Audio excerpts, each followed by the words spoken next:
Thank you for coming back. Enjoy the show. It's about to start momentarily. Please do consider joining Mug Club at loudwithcrowder.com/mugclub for additional content to support the show because we're not monetized on here. And if not, just bookmark the page. Check in every day. We have a new video that goes up every weeknight at 9 p.m. Eastern. Also, Crowder Bits is another YouTube channel where you can find sketches. I think this is going to be a good one. I have no idea. Watch for yourself. How about that for a teaser? Louder with Crowder Studios, protected exclusively by Walther. And Betty.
Is called the Please Alice Cooper Don't Copyright Us. I will be devastated if that happens because you are my idol.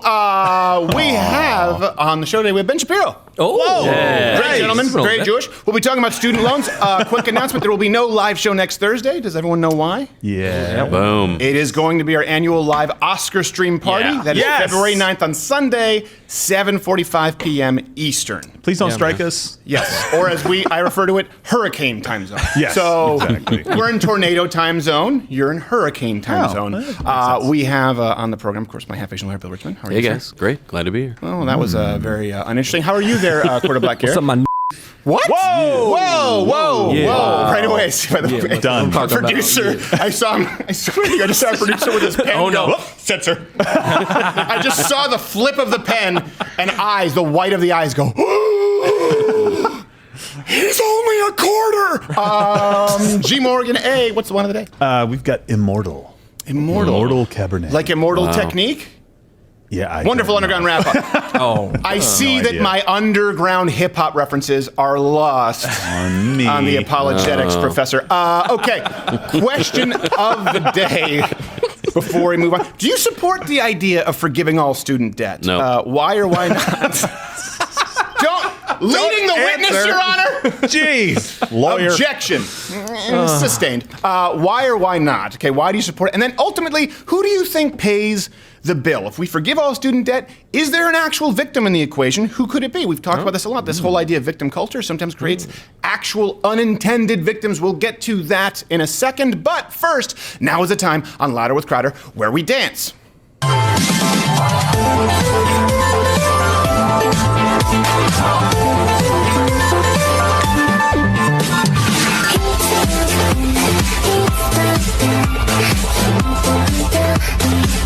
I wish I loved anything as much as he loves being a sex criminal. What the hell are we watching? You signed up did. for What this did I ride know? I anyway. should have you saw known. the ride and purchased a ticket. Why he doesn't? Gerald, you don't like the video of yourself? It was supposed to be private. Let's wait. We have to lull him into a state of complacency, then embarrass him on national broadcast. Gotcha. True. Leading the news before the Hillary Clinton has admitted that she now feels, quote, the urge to run against President Trump again, adding that she thinks she can win because, quote, the 2016 election was a really odd time. Also having the urge for her to run again, Donald Trump, pretty much. Yes. Yeah, wow. I just want to make sure we're clear. Actually, upon hearing the story, President Trump decided to include his thoughts when drafting up his upcoming State of the Union. Yeah. And that is where you could stick your articles of impeachment. As for my opponents, frankly, so many losers. On the bright side, at least I don't have to run against Hillary Clinton. If she were to join the race now, truthfully, there is no way I would kick her ass into the next dimension. There's no way. It would be a nightmare for Hillary Clinton to throw her hat into the ring for 2020. It would be the single worst thing that could happen to me. Also, I don't care what Joe Biden says, folks. She is not a rapidly aging murderous crony / angry closeted lesbian. Did Vice President Biden say that, though? I don't know. I don't know. I feel like we need our intern to be a little less loose with the quotes. Yeah. Reading between the lines, maybe. Yeah. That's More what it was. research. Yes. Yeah. But when reached for official comment, Bill Clinton said, anything that gets the bitch out of the house. And then he guy. proceeded to have sex with women other than his wife. It's just like a Tuesday for him. All the greats have their calling cards. Oh my gosh. Hey, this was embarrassing. And I know it happened at the beginning of the week. We talked about it Yeah, for those who right. weren't Mug Club members behind the paywall. Some wonderful programming, by the way, going to Mug Club and Blaze here soon. Big announcements. Why didn't anyone tell me that my hair was doing the Clark Kent flip? I'm so embarrassed. I'm should so thought it was ashamed of intentional. myself. It looks exactly the same. Anyway, well, thank you very much. Just like your shirt. Wait, is this a repeat? shirt. It's not a repeat. Different shirt. Gerald is just a hobo. That's true. I have 3 shirts. This was really embarrassing. It happened earlier in the week, but there's a little more context here. An MSNBC anchor, Allison Morris, claims that she said knickers and not the N-word while reporting on, and here's a clip, reporting on Kobe Bryant's death. Yeah, it seems like he was just the kind of athlete, the kind of star that was perfectly cast on the Los Angeles Lakers. Los Angeles Lakers could be in I've heard she was trying to say Knicks almost and as then bad as said I said Lakers, but no team has a G in their name. I don't know where it comes from. I mean, yeah, the Nuggets, but that doesn't apply here. Maybe she's trying to say Nuggets. That's actually no one's talked about that. You caught it. Yeah. And you're Asian. I thought you dropped out of following basketball after Yao Ming just had his ACL. I heard a K. Lynn Sanity, dude. She took Lynn a pause Sanity. too. She I heard a K. paused. I heard Yeah. Makers. And it happened by, obviously, she claimed mixing Knicks and Lakers. Now, on the surface, listen, this is an understandable mistake, though some have pointed to Allison's other slip-ups, from referring to them as the Toronto Rap Sheets to the Chicago Black as well as the big incident where she burned crosses on the lawns of every active member of the Detroit Pistons roster. So It's a flood. Wow. that one seems pretty cut and dry. Yeah. Seems. It's hard to deny. I don't know. Yeah, it's a lot of evidence. Just put it all together. I don't know. I give her a pass. Oh, really? At first, when I saw it, when I reviewed that, I was like, no, it needs to be the MSNBC anchor, not Pink. You guys pulled the wrong picture. Oh, wait, Let me say this. Let It me is the offer right this, one. though. In the spirit of consistency, I think this woman made a mistake. I Yeah. don't think that she's a racist. I don't think that we should crucify this woman. But do you think that an apology, if this happened on Fox News, would be enough? Of course not. They'd be out for No. blood. No. It So, happens. but we don't want to live by We'd that still sword. be hearing about it. In science news, let's talk about science. Oh, good. Cannabis, and right now the comment section just blew up. Like, oh, here we go. Cures cancer. Oh, hold it. So cannabis might actually just save global bee populations. Oh, whatever. This comes 20. from the Leaf Desk. I don't know if that's an actually peer-reviewed journal. I don't think Wait. so. But scientists, Is this like a blog? I don't know. scientists Might be believe hemp partisan. has the potential to provide a critical nutritional resource that could help reverse our bee shortage, which led this is incredible. It led scientists to increase medical research in other fields, and sadly, it actually proved to be unhelpful in researching bee allergies. Let us pray in silence. Wanna go tree climbing, Thomas J? His face hurts.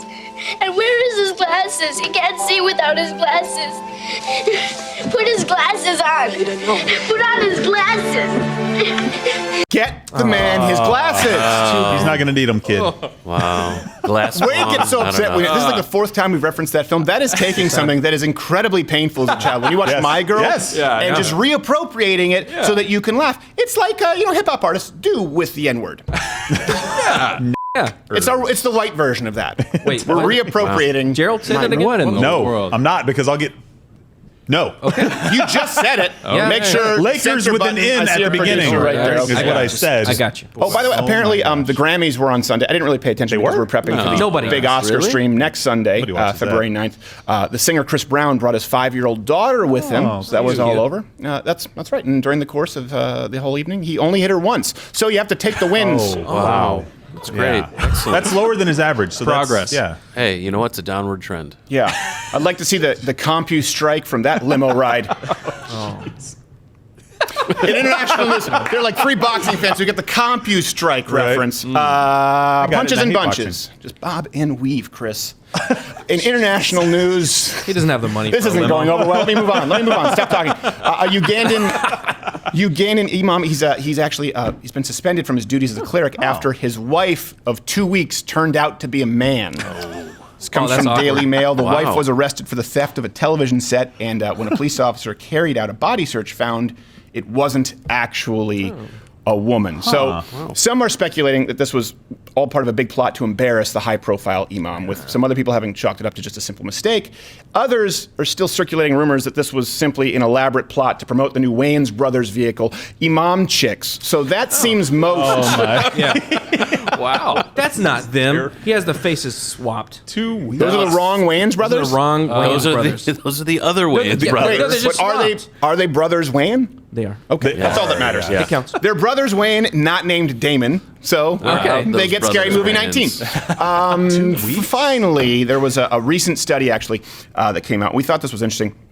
And by the way, a portion of this was written before News This Week, which will be relevant when you see it. I apologize. I swear, we can show you the document that it was drafted 3 weeks ago, but we just couldn't pull it at this point.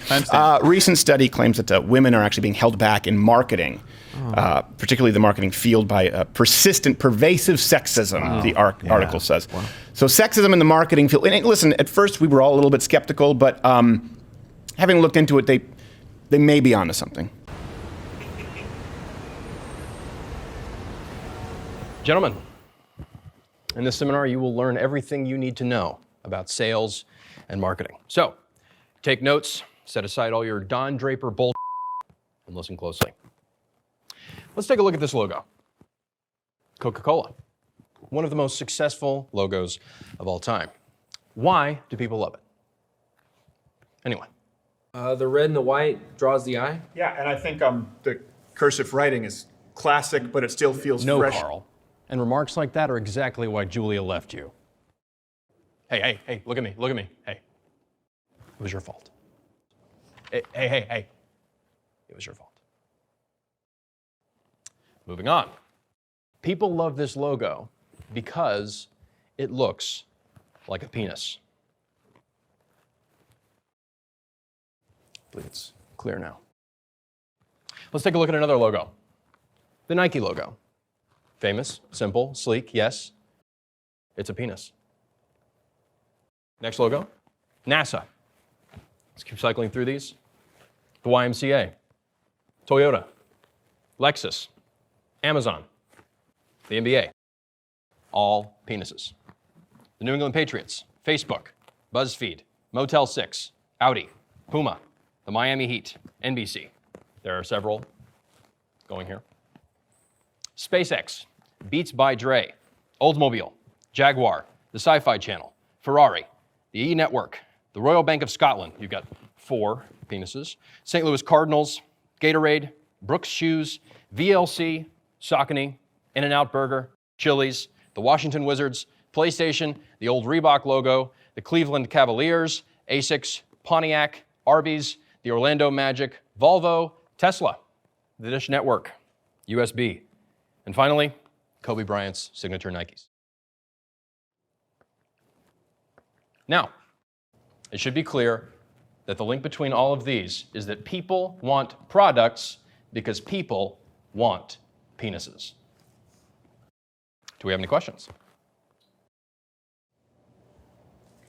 Well, what about the Airbnb logo? It kind of looks like a vagina. We're talking about penises here, Carl. Get your mind out of the gutter. Disgusting. You know, Carl. he has a point. Written before this week. Yes. Yes. Yeah. We have some people. We also have some people in the live studio. It's like 6 people, who work, and we heard them go. Yeah. Collective sigh. I don't really care. All right, but you know what? I was. Some of those are they're a little bit of a reach. Little bit. Sure. No. But There's something to Spot that. on. But the though. Cavaliers looks like aggressive penetration. Yes, it the does. Wizards. I saw it. NBA. Yeah. What's that? Yeah. Oh, that's what amateur wrestlers call the oil check. Look it up. Yeah. Don't look it up. Just Don't. do not. Don't look Like it go to up. Don't Flow look it up. Wrestling Oh my and gosh. understand the terminology. You know what? Let's just move on. Safe You know what? search. Only Safe the search Eastern on. Bloc. Only, Only the Eastern Bloc competitors do it because they're Yeah. cowardly. So let's talk about student loans. Again, I want to hear from you because I know a lot of people were Bernie supporters and now kind of Trump supporters because you're anti-establishment. I understand that we want you around, but a lot of them still support this idea of forgiving all student loans. And I understand why it sounds good on its surface. I would like to hear your opinions before you watch this segment, and then let me know if they've maybe changed at all. Let's start with this. Elizabeth Warren was recently questioned by a dad regarding student loans and having put his daughter through college. I just want to ask one question. My daughter's getting out of school. I've saved all my money. She doesn't have any student loans. Am I going to get my money back? Of course not. So you're going to pay for people who didn't save any money, and those of us that did the right thing get screwed. No, it's not even like that screwed. When we Of started course we did. My buddy had fun, bought a car, went on vacations. I saved my money. He made more than I did. But I worked a double shift, worked extra. My daughter's work, she was 10. So you're laughing. Yeah, that's exactly what you're doing. We Come did back. the right thing. No. Get screwed. Compare that to Ted Cruz when he was in Iowa when he was talking about corn subsidies, and this guy came and said, "You're going to hurt our industry here." And he explained to the guy. By the end of it, the guy understood that corn subsidies might actually be bad for his farm. Yes. Imagine if it's come back and just been no. Or laughing, right? Yeah. That's the better way. Just laughing. laugh in the constituent's face. Hey, I saved for a long time. I'm the American dream. I have a family. I put my daughter through college. Yeah. I can't buy your vote. Yeah, she just handed him a card that says, "I laugh awkwardly." Stupid prick. You patriarchal, paternalistic prick. That's what she said. That was a subtext. Yeah, that was. It's right after the clip. And in creating a new victim class, and right now the victim class extends to people who willingly took on student loans, so I'm getting loose with the terms here. We create real victims. Who might the real victims be? Like this father, or people like folks who work here on this team who worked 2-3 jobs to pay their way through school, or went to community colleges, or went to trade school, or some people who work here who actually didn't go to university and instead gained workplace experience and worked their way up. Those are the actual victims because they will be double footing the bill. They saved their money, right? They avoided the student loans, or they paid off their own student loans, and now you are asking them to pay your student loans. I understand how it seems compassionate to people. Hey, these folks are saddled with debt, and we'll get into that in a second and why that's not necessarily accurate. Even let's assume that student loans, that it's predatory lending, it's the bank's fault. It still wouldn't solve the issue in forcing somebody else to pay that bill twice. Okay, so let's go through this idea, though, the crisis, because it's predicated on the idea that there's a crisis right now. This is a huge claim you see from current Democrats that there's $1.4 trillion in student debt, right? $35,000 on average per individual. I think we have a clip on this. Welcome back to Velshi and Rule. Senator Bernie Sanders is joining others in Congress to unveil a sweeping new plan to wipe out the nation's crushing student debt. This proposal completely eliminates student debt in this country and ends the absurdity of sentencing an entire generation, the millennial generation, to a lifetime of debt for the crime of doing the right thing. $1.5 trillion in student loan debt, and this time we're going to choose our people, right, Philadelphia? What does it mean, our student people? loan debt for 95% of the folks who've got it. 2 questions. Why is Andrew Yang wearing his hat up like Ernest Goes to Camp? And second, could Bernie Sanders be any more transparent with his pandering? Our generation, the millennials. What about boomers? F*** him! The millennials who undoubtedly will vote for me, right? No student loans. I'll pay for your loans. Really? How? How? And this is something that's important to note. It sounds like a lot, $1.4 trillion. It's not nothing. Car loan debt in this country is about $1.2 trillion. And cars depreciate way faster than an education, unless, of course, it's a gender studies degree, in which case it depreciates 100% once you roll your fat, angry feminist ass off the lot. I think that's the general rule. It goes to zero so fast. That's weird. And how is it, this is the thing, how is it compassionate? Let's say Quarter Black Garrett, has some car payments left. And I go, hey, AudioWay, do you have any car payments? No, I bought an old used car cash. Okay, and I say, hey, you know what? Wade, and I pull out this gun, pay Garrett's car payments. You go, oh, what a nice guy. I didn't pay the car payment. I just forced Wade to do it. Why is one compassion and one is not? Let's go, we're talking about car payments. Mortgage loan debt, by the way. That comes in at an average of over $200,000 per person. That's $9.5 trillion total. Gosh. Why isn't that considered a crisis, according to Bernie Sanders? So correct me if I'm wrong, but the $35,000. Thank you. Thank you, sir. May I have another? Strike on that one.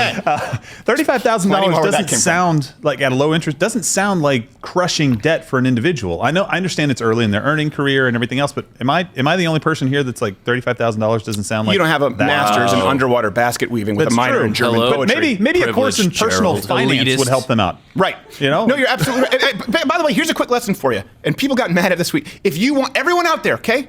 Uncle Steven's taking care of. If you want to build wealth, don't buy a new car.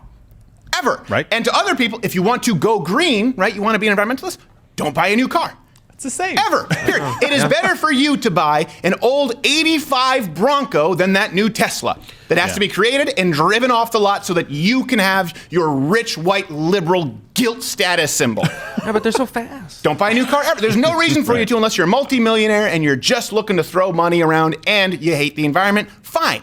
But this idea, too, people are like, well, everyone's hypocritical. It's a lot of conditions. You don't have to buy new cars, Leo or Damon. You can buy used cars, and they don't. Yeah. So what I find is really interesting, this example of like, don't buy a new car is the same example of, well, I mean, the only thing I can do is go to a 4-year institution that's $50,000 a year and have the government, approve these loans, and then I'm going to sign this paperwork, but now I really don't know what the paperwork said. And, oh, you mean I have to pay it back later at some point? I mean, the whole point here is if you're going to do buy shopping. The other corollary of what that father was saying is, what about the kid who decided to go to a JUCO instead or a community college instead, paid for it themselves, and they're 5 years out, and they're some amount of years behind someone who took loans out and is just going to get it all for free. You're actually doing a persistence of the difference between those people, and you're punishing those who worked harder and, as that dad said, did it the right way. Well, a lot of people just don't realize someone always has to pay the bill. It's like the idea with healthcare and pre-existing conditions. What you're doing is now you've astronomically raised healthcare costs, right? We're talking about premiums, deductibles, because people who opted, and by the way, most people who didn't have health insurance chose not to have health insurance. When we crunch the numbers, so you can go back and search that segment,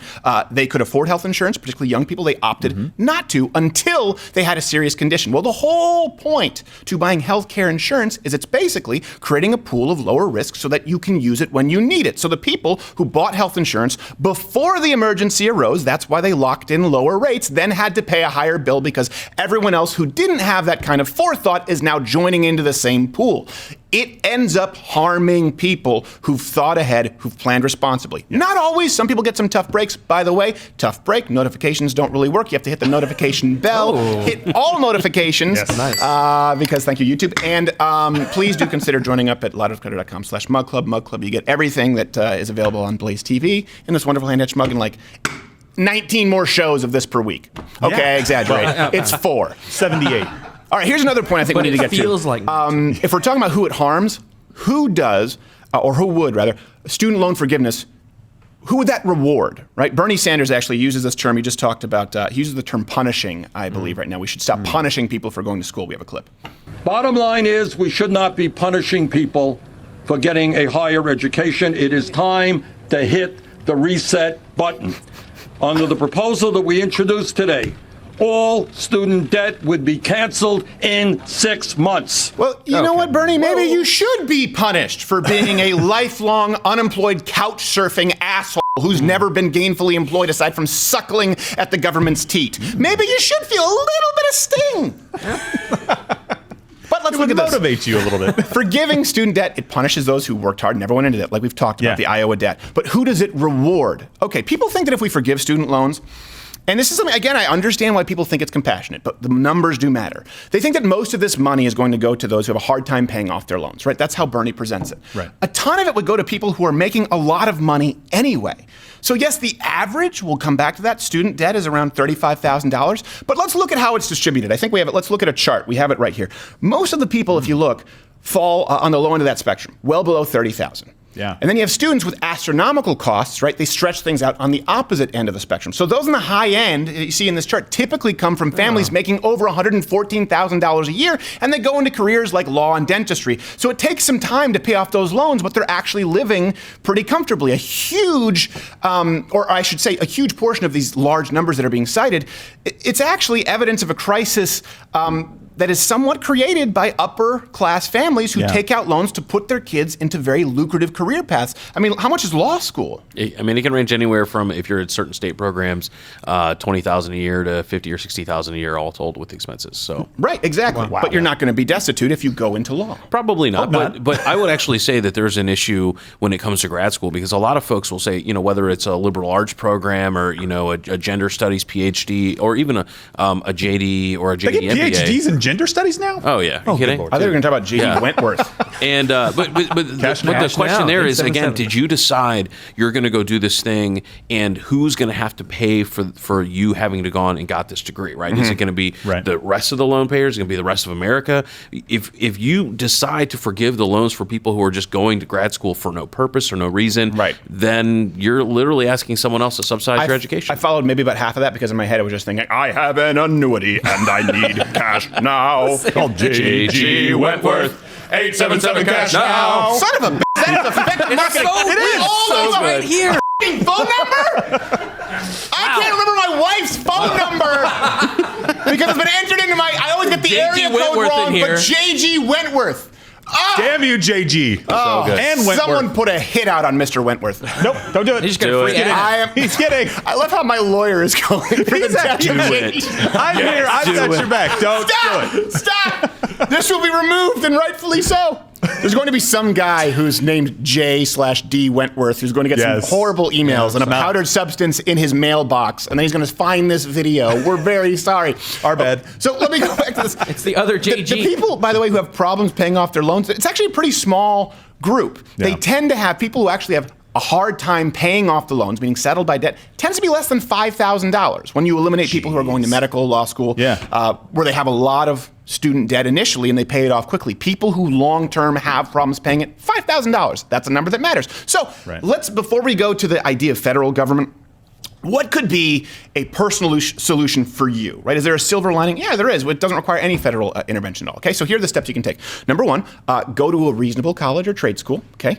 Then number two, choose a major discipline that'll set you up for a well-paying job. Number three, finish your degree.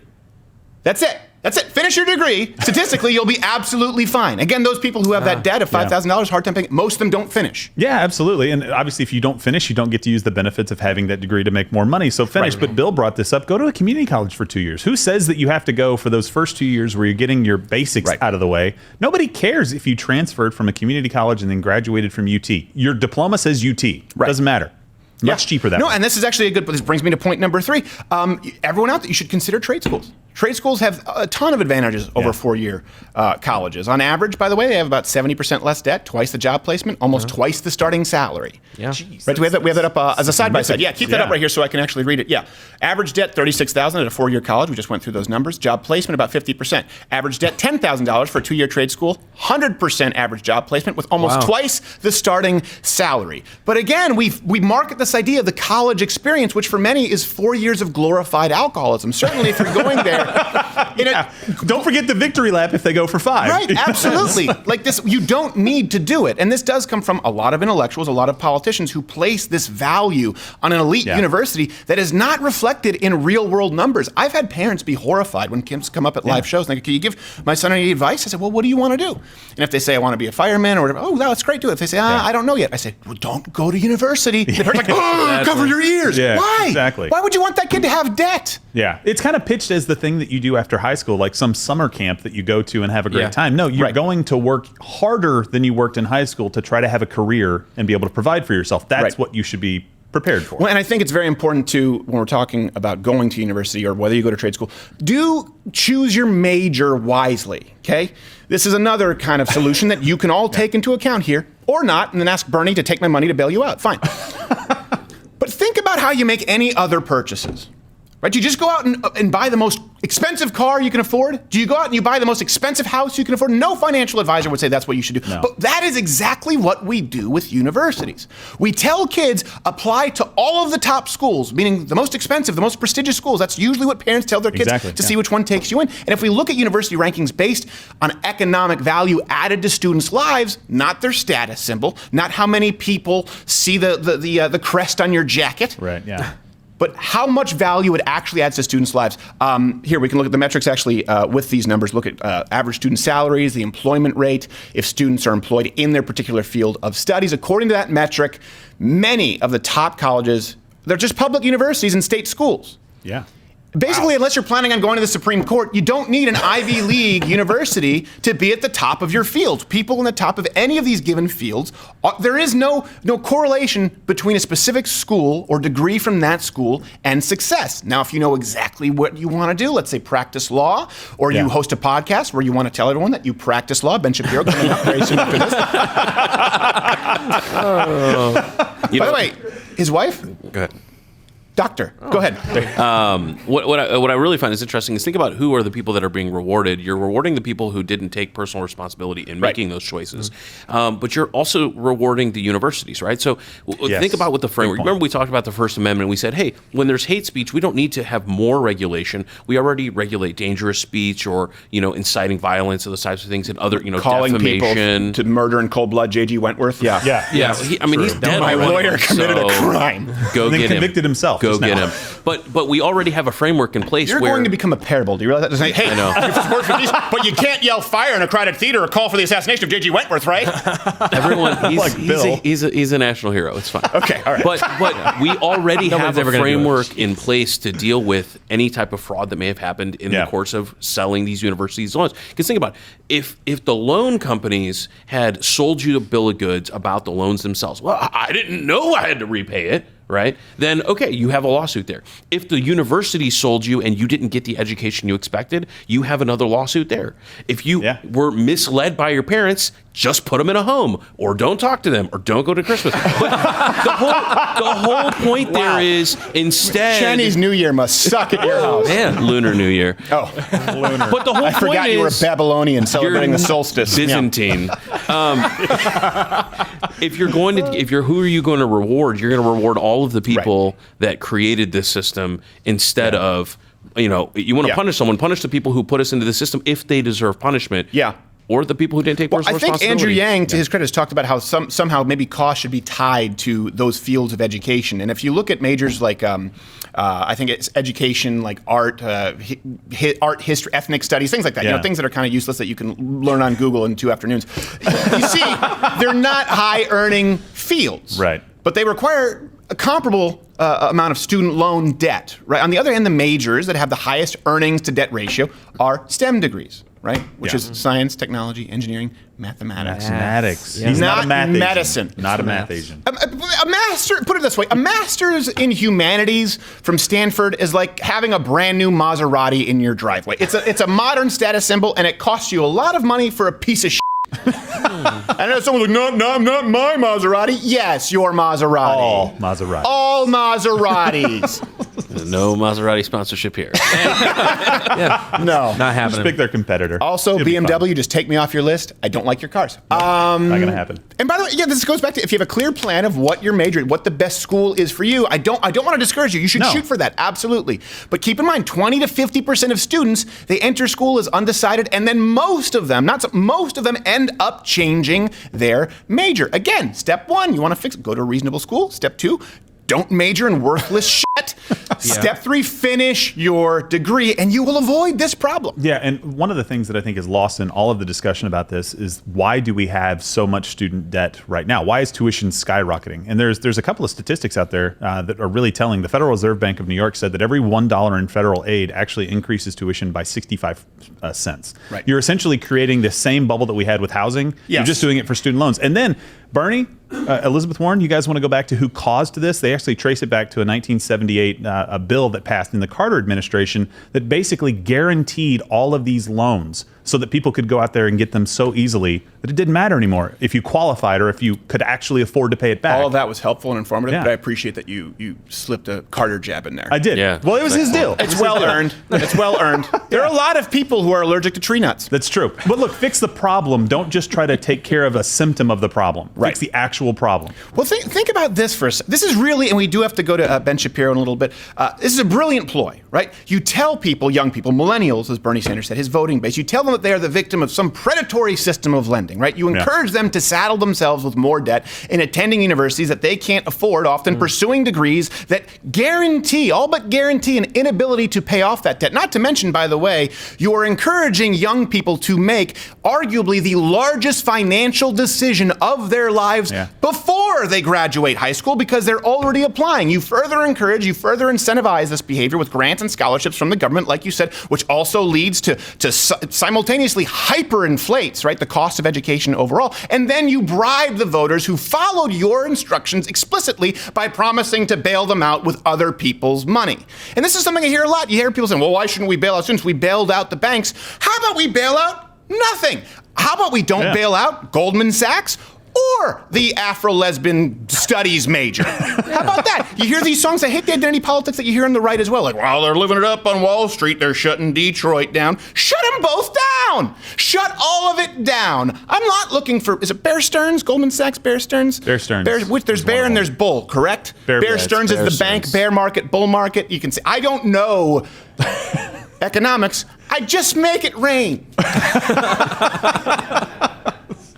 But we should not be bailing out any of these people. What's the root of the problem here? And again, I want to hear from you. I understand that people on both sides are compassionate. The root of the problem is telling kids who have no idea what they want to do with their lives to make the biggest financial decision of their future before they have any real-world experience, claim that this is what is required right now in the modern workplace, and to have self-esteem. We're also, by the way, tying up young people's self-worth with the degree they have, with a sheet of paper to tell people how important they are, and then promising that we are going to bail them out. It doesn't work. It has not worked. It will not work. The solution is not to bail people out. The solution is that everybody start taking personal responsibility and making better decisions for yourself. What is that? Let me go through it one more time, okay? Don't waste money going to an expensive university if you don't have to. Don't get a useless degree, and finish if you do go to school. Congratulations, I just saved you $1.4 trillion in a national bailout. We're gonna have Ben Shapiro in a little bit, and one last thing, people wanted us to talk about the coronavirus. I think this is like Ebola and swine flu. It's been blown out of proportion a little bit. One thing to be aware of is, of course, that you may not know you have it until the symptoms have already manifested themselves with the coronavirus. And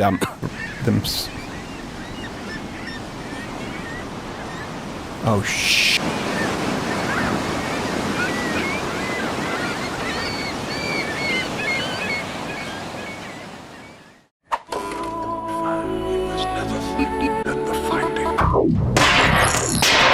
Shouldn't have gone with the Toll House.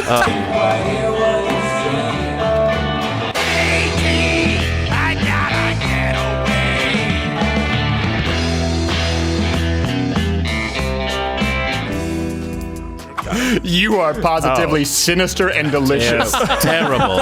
Guerrilla warfare. Listen, I'm not saying the Republic doesn't need to be f***ing fixed, right? But like, does a guy have to f***ing be wearing this stupid f***ing helmet? Jiu-jitsu is such a powerful thing in every aspect of your life. It really does improve the way that you think. It improves your confidence. It improves your physical conditioning. It improves the way you view other people and the world. It just can have such a massive impact. It's had a huge impact on my life. As far as kids go, I say that jiu-jitsu is more important for children than love is.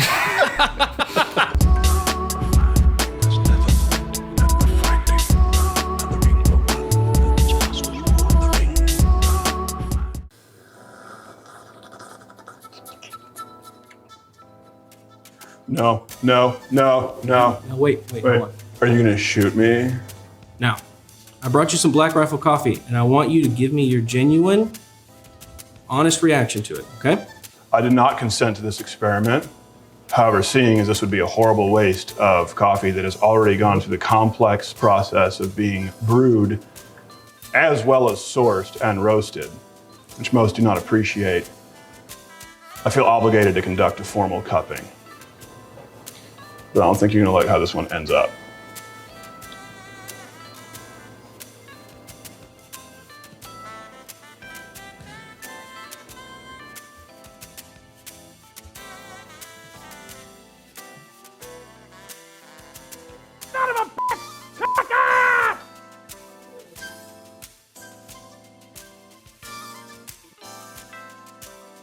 It was all right.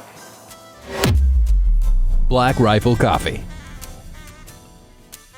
BlackRifleCoffee.com/Crowder. See, I had to do like multiple takes because I kept saying BlackRifle.com/Crowder because around the office we just refer to it as Black Rifle. We're on a 2-name only basis. We're that familiar. BlackRifleCoffee.com/Crowder. You get 20% off your first order. This is my favorite. We refer to this as the Medic Blend here in the office, but it's actually I think called the Coffee Saves or Vintage Roast. We have an espresso machine at the office. That's what we put in there. It is as good as any coffee we've put through it, and we've put through at least probably 20, 30 varietals. So yeah, they're a veteran-owned company. A portion of their profits go to support veteran causes. That's all great. Their coffee, though, is better than the competition at a more reasonable price. We're going to do some coffee tutorials coming here in the future, but BlackRifleCoffee.com/Crowder. If you're going to drink coffee, support a company that has the balls to support this show, and they make better coffee. It's a win-win. For your consideration for Best Actor in a Supporting Role, Gilbert Godfrey in 12 Years a Slave. Holy shit, I'm a fucking slave!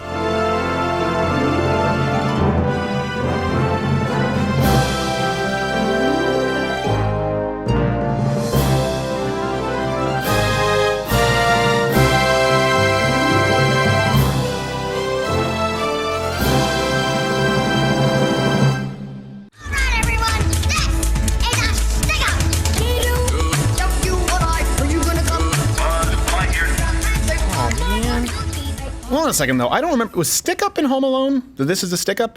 Toy Story. That's Toy Story. What was I thinking? Home Alone. I have no idea. I was thinking Buzz Lightyear, but this is a Stick Up. That's all Home Alone. That's all but Toy Story. What Toy happened Story, to man. me? What's going on? What's happened?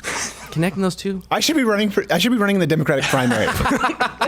Feel very much like I should be eating a funnel cake at the Iowa State Fair. I have a question for our next guest. It is not politically related at all. We were talking about it during the break, but I want to clarify that. You know him. Some of you love him. Some of you don't. Yeah. That's the nature of the beast. You can follow him at Ben Shapiro on the Twitter, of course, dailywire.com. I believe the term is editor-in-chief. You can correct me on that. His show is the Ben Shapiro Show. Mr. Shapiro, how are you, sir? Hey, I'm doing okay, or at least I was until I got here. So I appreciate that. He always plays it coy. He does. But then off air, he sends me wildly uncomfortable pictures. Nothing sexual, mind you. Nothing sexual. But like he's looking for love in all the wrong places. Right. All the wrong places. Yeah. I mean, I don't know whether you want pictures of Chuck Schumer or not. I mean, I have no idea. Unsolicited. That's what he calls it. Little Chuck. Let me ask you this. We were talking about, so Punim, and I've been using this on the show where a few people have said, where did you get this? Where did you learn Yiddish? But Punim means face. But you were telling me that doesn't actually mean face in Hebrew, which I'm very confused as to what Yiddish is exactly. Right, so Yiddish is sort of a mashup. It's sort of like Ladino. Like there are a few languages that are sort of mashups of other languages, and Yiddish is a mashup of Hebrew and Aramaic. There's some Slavic languages in there, and because the Jews are, kind of kicked around to various countries, there are constantly words that are being added that are sort of adoptions from other languages. But Punim is basically just a different pronunciation of Panim, which if you read the Bible and it refers to, like the face of Moses, it's referred to as Panim. Right? So Panim is how it's pronounced in Hebrew. It's pronounced Punim in Yiddish. Okay, I order Panim Sag from Little Mumbai Grill all the time. Every Wednesday, it's Sag. I don't know. That's the thing with Indian restaurants. Yeah, it's question. What else? Reading a face, I feel like it's a different. I feel it's a different thing. It's like I'm supposed to know what aloo gobi paneer is. How am I? Oh yeah, I have two of those. That's what really. And you have that in Los Angeles. I think one time we went to a restaurant and it was one of those affected menus. It was like, a half-cracked quail egg, and everyone at the table acted like, well, I'll have another one of those. As though we ever eat this way. These foodie restaurants. All right, this is completely off the beaten path here. Impeachment, your thoughts? Boring. Okay. Super boring. I mean, it's incredibly boring. We all know where this is going. And watching the media try to spin it into a frenzy, I said on my show, I mean, it's like trying to watch the media spin people up for female Ghostbusters. Right. Like, oh, guys, you guaranteed this is the greatest movie. And if you don't love the movie, it's just because you hate women and because you're a member of toxic fandom. So now all of America is toxic fandom when it comes to impeachment, because you can poll people on what they think, but people will give you an opinion on anything you poll them on, right? I mean, if you ask them if they like the color blue, then they will give you an opinion. That does not mean they spend every waking moment consumed with the question of whether blue is a nice color or not. Well, why'd you pick such a candy-ass color, Ben? I know. I'm sorry. I didn't mean to offend you. It's cold. I didn't mean to offend you with my gender-specific colors. But the fact that the fact that there are so many people in the media who are just over the moon about this, as though something new is going to come from it, is ridiculous. Now, that said, it's like everybody blew this thing. Everybody, as per our usual arrangement in American politics, it's Veep, it's not House of Cards, everybody's an idiot. So on the one hand, you have the Democrats who push forward an impeachment without any witnesses that actually testify as to what would be the impeachable offense. They put forward impeachment offenses that don't include criminal offenses, which would be the first time in American history that you have like no criminal offenses whatsoever alleged. That would be kind of a new one. But they do all of and this. To be clear for people who might say, well, hold on a second, Bill Clinton, the crime there was perjury. It wasn't sex with an intern. It was perjury. A lot of people miss it, like, oh, he had a little bit of fun. This is way worse. No, perjury is an actual crime, which, of course, is something I think that you actually talked about. I want to touch on this. You said that it might be a problem as far as Bolton, if Bolton comes to testify or if he's forced to testify, and if Donald Trump, there could be a risk of committing perjury at that point. Right. You never want Trump to testify under any circumstance. If you're Trump's lawyer, you chain him up in the basement, you put on pornography, and you just say, never exit. Like, there's no way. Wait, why would there be pornography in the basement? Have you been watching? Did you watch Seven before this? Have you been watching Seven? I mean, I'm not going to tell you whether it was like pornographic version of Saw, but it's like I was going to say you went from you went from House of Cards and this. So I think you have Kevin Spacey on the brain with 7. That's the 7 degrees of Kevin Bacon. I certainly hope not. But in any case, better to have Kevin Spacey on the brain. We're not going to go there. In any case, the problem here for the Democrats is, of course, that they rushed this thing. They didn't bother to wait for the witnesses. They didn't bother to go through the entire process. And then they get to the Senate. And the Republicans have a fairly good case for saying, okay, well, we're not going to do your work for you, right? You guys didn't call the witnesses. You didn't wait. You didn't do any of this stuff. So we're not going to call your witnesses for you. We're just going to look at what you gave us, and we're going to say no. And then that's going to be the end of this. And then President Trump decides that he is his own best defense attorney. And this is the biggest problem, right? The reason Trump can't get a good defense attorney is because what good defense attorney in their right mind would defend this client? It's like as an attorney, your first rule to your client is you get them in a room and you say, shut up. Just shut it. Just be quiet. Yeah. And Trump, because he will not do that, instead, he's constantly blowing up his own defense attorney's case. So the best possible defense for Trump from the beginning was, yes, I said to the Ukrainians that unless they did a series of investigations surrounding 2016, about which I have concerns, as it turns out, some justified, some not so justified, but I have concerns, and I want all those investigated in return for the aid. Right. And that's not wrong, right? That's not impeachable. You may not like it. You may not like my judgment. You may think I'm buying into Rudy's conspiracy theories, but that has nothing to do with getting Joe Biden out for 2020 or anything. Right. It's that I'm hearing all this crap about what's going on in Ukraine, and I want all of it investigated, and then you get your money. Right. And that's not impeachable. If he had said that, we're done already. Because then John Bolton comes forward and he says, right, you know what Trump told me? He told me that he wanted to condition military aid on all these investigations. And Trump is like, right, so? And then we don't have to call Bolton because Bolton doesn't have anything to add to the story. Instead, what Trump does is, John Bolton's a liar. He's a damn. But are we sure that Trump actually did that, considering that the money was delivered before the deadline? I mean, there's talking that he conditioned the military aid on some form of investigations. I think it's fairly certain that he did that. I mean, he hints at it in the July 25th phone call. He doesn't explicitly say it in the July 25th phone call. There's multiple people testifying at this point that he has told people who have told them that the two things are conditional. Bolton is now saying overtly that this is the case. And Trump has provided no other explanation as to why the military aid was held up in the first place. Like, normally, if you're going to give another explanation as to why the military aid was held up, you should actually just say it. Right. And it doesn't hold for him to say, well, we don't pay we pay too much of their Ukrainian military burden. That's been true for years, right? What actually prompted this to happen in the timeline? I think, like you delineated, though, between impeachable offenses, actual crimes versus something you may not like. I think it's also important to delineate, as you've said, Donald Trump shoots from the hip. There's a difference between a conversation with, I'd like for you to look into that Biden kid. I'm just saying, doesn't speak Ukrainian. He has no experience in oil and gas. That looks fishy. There's a difference between that and officially withholding funds, and particularly if it were past the deadline, an agreed upon deadline, that would be more of a problem. So I do think we don't know yet whether it was anything official or just him talking. And I think that's kind of the risk. Like you said, the waters are muddied here. But do you think there is, let me ask you this, do you think there is some value in Donald Trump not following the playbook, kind of like with the election? Because there is a court, obviously a court of law, and there's a court of public opinion.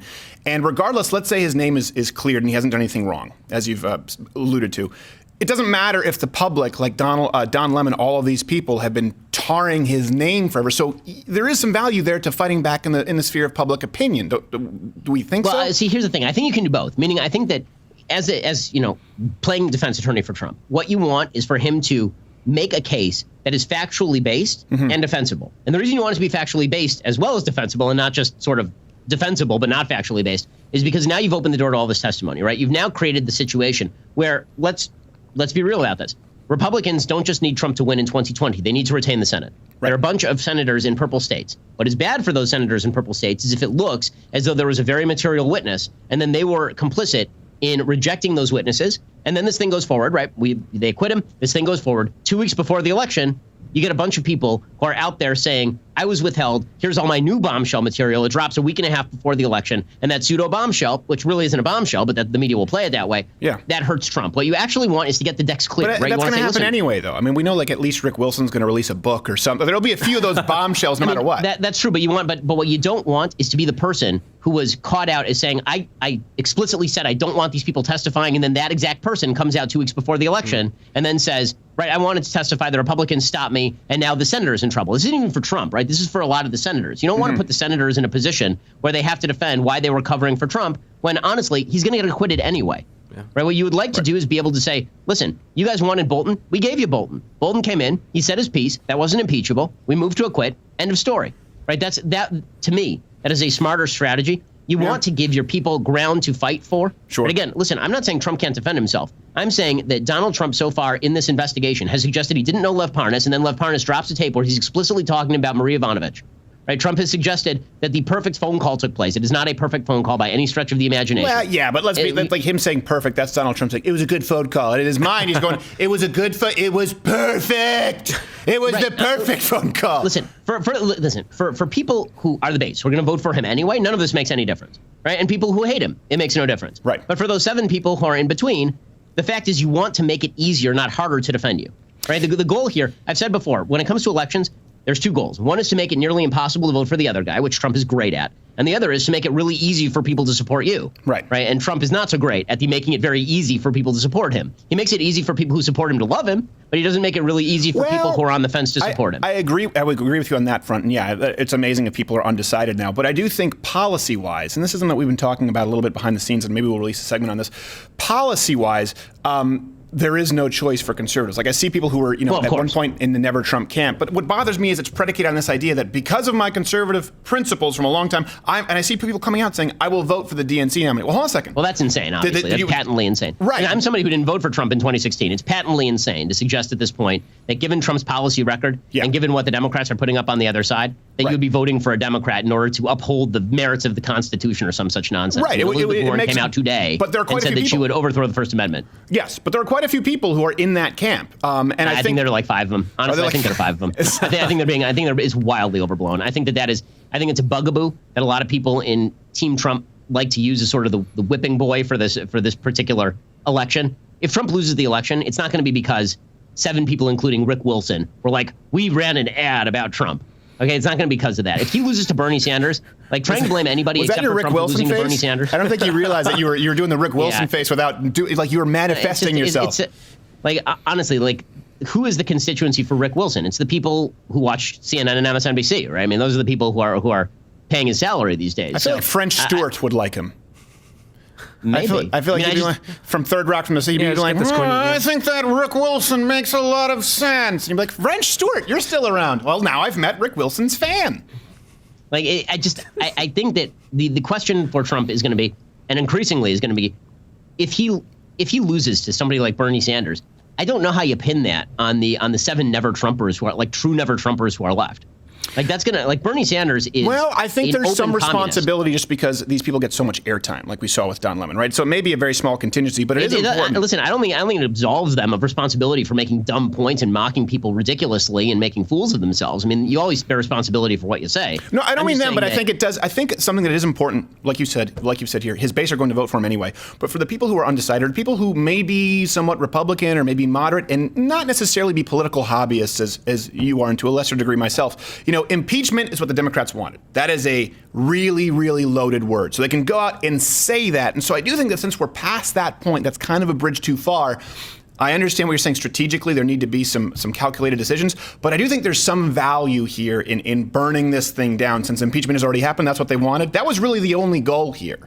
And they're just sort of treading water. I do think there's value at some point now not giving another inch. I don't know the best way to do that. Listen, I hear that argument. I really do. I'm not saying that it's a completely foolish argument. I'm not ripping into it and saying everybody who's doing it or anything. I'm just saying that I think there's a fairly good strategic argument for allowing senators to at least create a defensive shield for themselves in case one of these witnesses comes forward later and they say, okay, well, I didn't vote to ban the witness, right? I said that the witness could testify. They testified, and we heard what they had to say, and now it's all off the deck, right? I mean, now the Democrats are going to say what they're going to say. There's nothing new to break on impeachment in the same way that, there were a lot of people urging Trump, just fire Mueller, right? Just get rid of him because we know what this is. It's a setup. The Democrats want you. They want after you. And I was saying the whole time, just let it go forward, go all the way to the investigation. We'll get to the end. There's not going to be a lot there. And then Trump will be able to claim vindication. That's what happens. What I'm saying here is that it would be better to do that over the next couple of weeks than it would be to precipitously just nuke the thing. And then 2 weeks out from the election, new information arises. Because after Mueller, no matter what new information arises, you're like, right, we let you do the whole thing. You spent years doing it, millions of dollars. You didn't come up with what you wanted, and now you're just pissed about it. Better to do that than appear as obstructionist, because that does have, right now, something like 70% of Americans say they want further witnesses. Again, does that mean they're passionate about it? They're desperate for it? No. But does it mean that if you are a senator like, I know we all don't like Susan Collins, but we would like to retain a Republican in that seat. Sure. If you're a senator like Susan Collins, you're running a very narrow race. Honestly, like calling a witness to make sure that we retain a Republican majority in the Senate seems like not a terrible idea to me. Yes, and I would agree with you on all those fronts, except for the fact that we are still talking about a general American public who actually believe, my God, Christine Blasey Ford's claims because the media moves on. So they would have claimed the investigation. We're talking about Mueller, a victory, and moved on. Same thing. This is a real. Most people have no idea that half of the Kavanaugh accusers just recanted. The media just moves on. So I do think that is something to take into account. There is this unholy amalgamate of media in D.C. that we haven't dealt with before. Of course, I agree. I agree with all of that. Right. I don't love the logic that since everybody sucks, it's not in our hands anyway, so nuke it. Okay, Ben Shapiro, hold that thought, dailywire.com. We are about to go overtime. We have Ben Shapiro on hold. For those who want to see the rest of the interview, I think we're going to talk Oscars more with Ben. Go to loudwithcrowder.com/mug club. You can watch the full interview, full show at Blaze TV. We'll be right back after this. Sorry, Ben. We'll take you off hold in a second.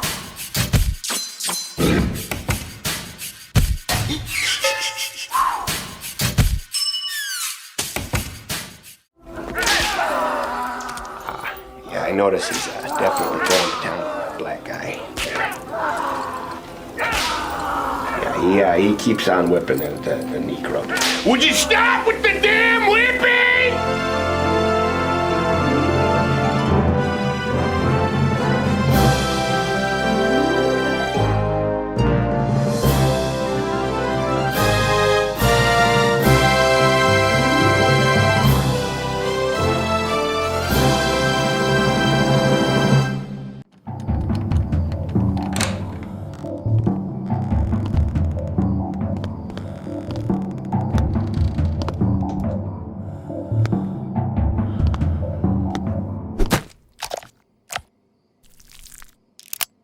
What's your home defense plan? When it comes to safety, there's no substitute for a quality firearm. And if you're a gun owner, there's no replacement for Firearms Legal Protection. Firearms Legal Protection provides lawful gun owners an uncapped legal defense program, 24/7 emergency hotline, access to a network of over 2,500 experienced attorneys, legal education on firearm laws in your state via our mobile app, and plans to protect you every step of the way if you are involved in a self-defense incident. Visit firearmslegal.com/LWC today. Let's all go to the merch shop. Let's all go to the merch shop. Let's all go to the merch shop and buy ourselves some swag. Snazzy clothing and swag to buy at louderwithcrowdershop.com. Like this new signature baseball tee, or these Ranger panties, or of course, the Holy Grail itself, Mug Club. Let's all go to the merch shop and buy ourselves some swag.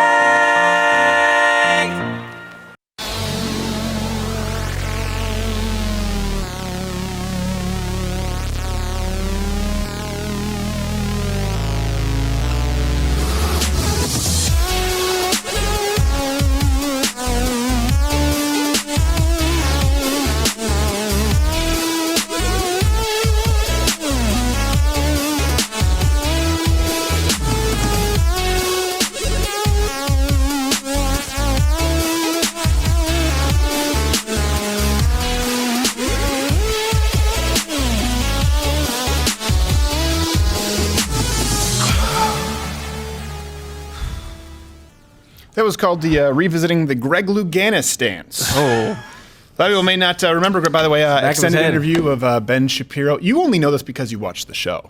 I guarantee you did not know. That is 100% why. I guarantee you that your niche of study was not gay divers who filled the Olympic pool with AIDS. And I'm proud of it. For people who don't know, Greg Louganis, he was a diver. Have you ever tried that where you dive off? By the way, web extended interview with Ben Shapiro. No, I can't swim. Not Mug Club members. You cannot swim. No. Okay, let me ask you a real question. I can't swim, okay. Because a lot of people think we're joking about this, but like your dad obviously looks far more black than you do, and then you have other relatives who are full black. They're full black. What's the swimming? Did they learn to swim later? I have a couple that cannot swim at all. Really? Yeah. So there's some truth. I don't know why. Yeah, it's a little bit. I guess it's a cultural thing. My dad actually doesn't like water at all. Really? He doesn't like any of us to be around water. He just has like a fear of it for some reason. Wow. I mean, it's like a deep-seated thing. I'm learning so much about you. Your father is afraid of water, and you have relatives who do not swim. Yeah. That is, and this is a cultural thing. Audio Wade, do you know anyone in your direct family who is not capable of swimming as a grown adult? No, I don't. No, it would be a rarity. Yeah, no, it would that'd be a strange thing. Like if there would be someone at a pool party who, let's say at a barbecue, and there was just one white guy, you're like, oh no, that's Ed, he can't swim. You're like, but he's 28. No, he can't swim. Well, yeah, we took my brother, my adopted brother, and he's black. We took him on a canoe trip, and he had the waders on and everything. And then I'm not shitting you, okay? 1 minute push off of the side, they flip the boat, and he's panicking. He's panicking. He didn't know how to swim? We're like, stand up. And so freaking out, and then he just stands up. Wow. Like, dude. Well, I've told the story before about certain death tipping over in a kayak, and it's one of those old kayaks that wasn't open. No, he was out. Yeah. He got out. He was just floating down. It was an open-faced canoe, so it's just, he just needed someone to teach him how to swim. These are interesting things. I don't know. Are we supposed to be colorblind? Are we supposed to be swim? Yeah. They're just facts. Swim disabled blind? I mean, it sticks out to us. And by the way, on the flip side, it also sticks out to us that young black kids far faster than young white kids. It's true. They were when I was. That's we would positive. go to the local mall. I believe it was in St. Clair Shores when we lived in Michigan, and I'd be walking, about 2.5. I fist in my mouth, and the kids would be deking me out, and they'd be faking me, and they'd be shucking and driving, and my parents would be like, "Is our kid retarded?" No, I'm just white. Yeah. I was not nearly as physically Just Caucasian. coordinated, but they still wear floaties. That's true. So it evens out. That's my point. There's a life budget, and no one is better or worse than the other. We just have different strengths. I'm a pretty good swimmer. Lest you think that 0.1% sub-Saharan African from my 23 in me might make it a challenge. It is not. I break down the racial barriers, okay? All right, so I do want to talk about, we talked about this a little bit earlier, and I sent out this tweet about don't buy a new car ever. And some people got really upset about it. Some people would tweet me back and say, well, I bought a new car and it's way less maintenance and better mileage. Come on. Yeah. You can buy a used Fiesta, right? You don't need to get a new Prius with 2 giant non-recyclable batteries. But I did have this conversation recently with someone who was a friend of mine who's had some trouble with, not trouble, but hasn't been super responsible with finances.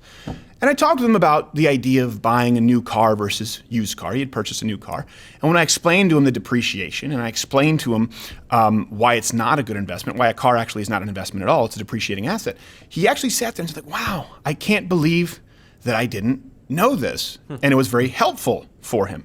And this is something that I want to get to. All of us have an area. I'm not saying I'm an expert in finance at all, but this was just imparting some wisdom that no one had ever even attempted to with someone like this. I think a lot of you out there probably know that old adage that you shouldn't be buying a new car. It depreciates 30% when you roll it off the lot.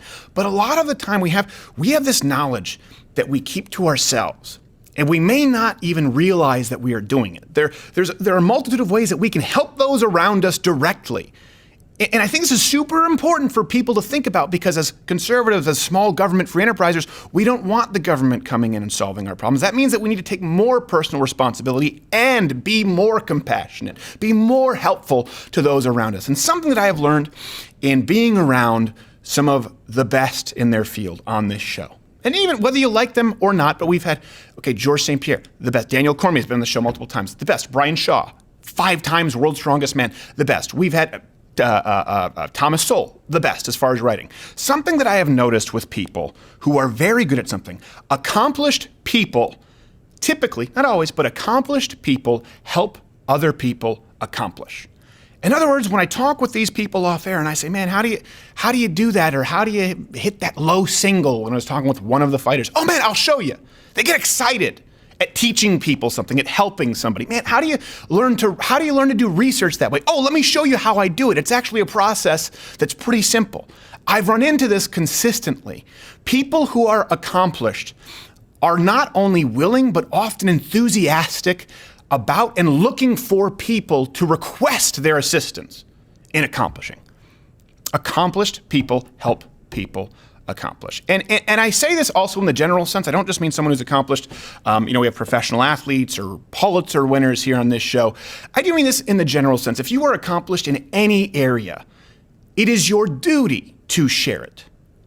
I don't mean be a know-it-all, But I mean, if you know that you could help someone with some advice, if you could help them with some coaching, I don't know what it is. If you find something that you believe is a gift that has improved your life, okay, it can even be as simple as that, something that's improved your life and you know would improve the lives of others, it is your duty to share it. It's your duty to impart wisdom. So people often wonder, I get this request, like, why do you talk about, I talk about jiu-jitsu a lot in the show, or another one, the film The Edge. I've talked about it quite a bit. Well, let me explain to you why. Not only because it's something that I know, but with Brazilian jiu-jitsu that I've been doing for a long time. I started when I was a kid. When I learned it, I had spent years doing things that didn't work. I was bullied, got my ass kicked as a kid. I went to the karate schools and the kung fu and the Krav Maga and the ball shot self-defense at the YMCA. None of it worked. We all know that stuff doesn't work, okay? Then when I learned basic judo, which is what I started with a communist Romanian instructor, it was great. He was a great competitor, but we just avoided talking about the Eastern Bloc. When I learned from him, I applied it, and it worked right away. And the reason I talk about this quite a bit is because I remember that experience where I went, whoa, hold on, what is this? All this time?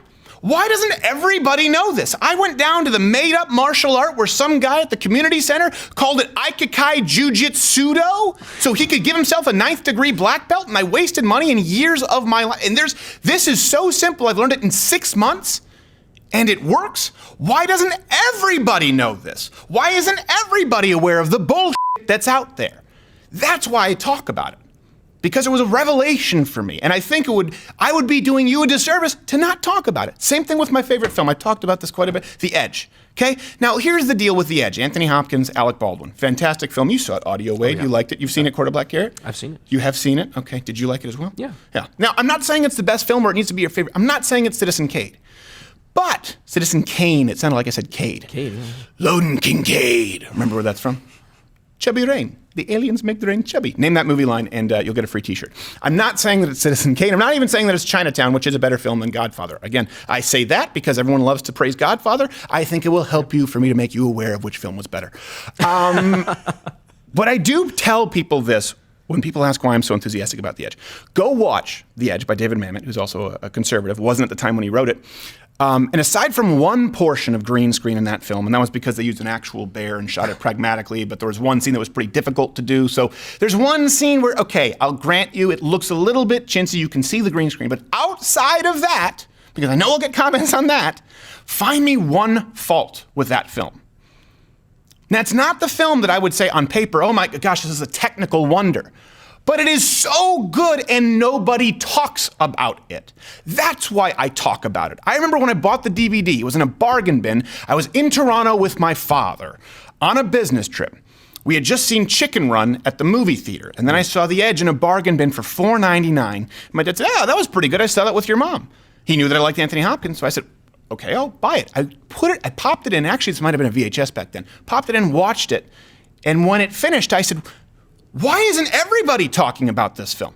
Why doesn't everybody know it's such a good film and nobody lists it in the recommendations? And if you know anyone who's seen the film, when you ask them about it, they go, oh yeah, that was a good movie. The same principle here applies to how all of us have something, and it may not be The Edge, it may not be Brazilian Jiu-Jitsu, but something that has dramatically improved our lives. Now, I've talked myself, of course, Christ, God, my faith, family. That's why I talk about it. That's why Christians often, they're blamed for proselytizing. I like Christians, or I like people who are religious, just not when they're preachy. Well, here's the thing. They're sharing it because it's improved their life immeasurably, more than any other decision that they've made. You may not agree with them. You may not find yourself being a person of faith. But I don't understand how we can blame people for that. Even if someone wants to convert me to, I don't know what it is, Jehovah's Witnesses, it could be Mormonism, it could be Scientology. I've had people come on and do that, and guess what? I appreciate it because they feel that it's improved their life. And then I can be the judge as to whether or not that's accurate. Now, one thing when I tell you this, I'm not talking about going out there when I'm saying sharing and impart wisdom. I'm not talking about being judgy. I'm not talking about telling everybody what they're doing wrong and looking for an opportunity to scold, because there's some people like that. I've had them in my Bible study, and I immediately kick them out, even though I don't run the Bible study. They're usually quite pissed. But again, this is why people share their faith. This is why I talk about jiu-jitsu. This is why I talk about films like The Edge. And this is what I want you to do. I want you to think about what it is that has improved your life, wherever you are right now. Take a minute, think about it. Think about something that maybe you sort of think of as this, I guess, open secret, for lack of a better word. Take a second, pause this if you have to. If you're listening on audio, congratulations, you are a miracle because everyone mostly watches this on YouTube. But I hope you're pausing and listening. If you're in your car, keep your eyes on the road. Whatever it is for you, by the way, I want to see your comments. Comment. Let me know what it is. What has improved your life so dramatically, so monumentally, that it's altered the course of who you are, and it's something that a lot of people don't know about? Or maybe it's just something that somebody you know who's in your personal circle of friends doesn't know about. Like somebody buying a new car when they're strained for cash. What is it? Think about it. What has improved your life? What do you know that somebody in your life does not know? How can you help someone? What is your secret? What's your Rushmore, Max? Then it's your duty to share it. This week, go out, share it with at least 3 people. This is how we start the fix to student loans, to fatherless households, to the economic problems that we face in this country, division. It all starts with helping folks that you know. If you know something and it can help people, it is your responsibility to share it. Let me know how it works out. I want to see a bunch of you in the comments section. All right, I'll see you next week, but not Thursday, on Sunday, February 9th, because it's the Oscar live stream. Ooh, that'll be fun. It only takes a time.